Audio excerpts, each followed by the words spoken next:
caruurta guriga lagu xidhayo imka maalin dhaweyto guri aan soo baqtiinay 7 caruura ayaa lagu xidhay oo laga tagay nasiib wanaag 7 caruur ahayd ilmo kamida ayuu dabkii xaga dhabarka uu ka qabsaday boqolkiiba 75 ayuu gubtay dhakhtarkan markiiba kula caranay hase yeeshee 6 kale oo soo nabadgelinay hadaba waalidiintu waxay noqdeen maamaadi oran jirtay nin waalan baa lagu yiri war guriga ha gubin markaasuu yiri waaba xusuusiseenba marka waalidiinta imika waxa la xusuusiyay in caruurta guriga ku xidhaan imika 7daasi hadii ku baabii lahaayeen ya qaladka lahaan lahaa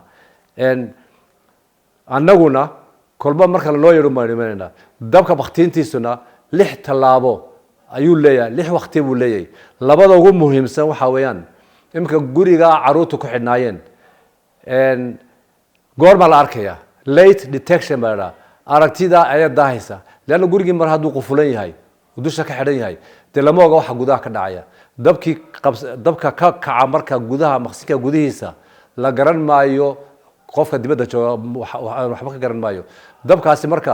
markuu weynaado uu dadka laayo uu jiingada ka baxo amba albaabu jabiyo markaasuu ma la arki karaa markaasa dabdamiska loo yeedhiya marka waa goor dambe dabdamisku wuxuu u yimaado meesha waa khasaarahaas dheerun guriyaha kale ka difaac laakiin naftii wixii oo dhan oo baabay markuu yimaado de waa khasaare marka waxa la yiraahdaa late call baa la yiraahdaa late detection waxa la baajira late detection waa aragtida oo habsaanta aragtidu markay habsaanto yeermaduna habsaanto waxa aad u fara badanaya khasaaraha guriga dhaxdiisa iyo dibadiisaba maxaa la yiraahdaa gaadhaya marka dadweynaha labada arimood baan maanta kala taliyo waxaan kula talinayaa inaanay dhigin haamaha meherada hortooda gudaha wayna dhigaan meel leer wayna dhigaan meel hadle wayna dhigaan waalidiinta waxaan ku waaninayaa waa inay joojiyaan caruurta ee guriyaha ku xidhayaan haddii dantu ku kalifto guriga ka tag laakiin albaabada ha furnaadaan hadduu dabkaco si uga cararaan haddii dantu ku kalifto jaararka uu si dhiibo insan hore u sheegay haamaha inaan la dhigan meelaha meherada hortooda inaan la dhigin in la dhigo meel hadle in lagu sameeyo kala qoqob oo af ingiriisiga la yiraahdo segregation baa la yiraahdaa in kuwa maran iyo kuwa buuxa lasma dhex dhigo si kolba kii uu maxaa la yiraahdaa gurmad maxaa la yiraahdaa ama dab qabsado amba hawl laga rabo si loo kala garto marka waa la kala qoqoba inta maran dhinac baa la dhiga wali baa lagu qoraa maran inta buuxana waa meel baa la dhiga waxa lagu qoraa inuu buuxo marka waxa ku soo gabagabeynaya waanadeeda dad badan baa jira halkee telefoon lagu soo diri lahayn 9 eber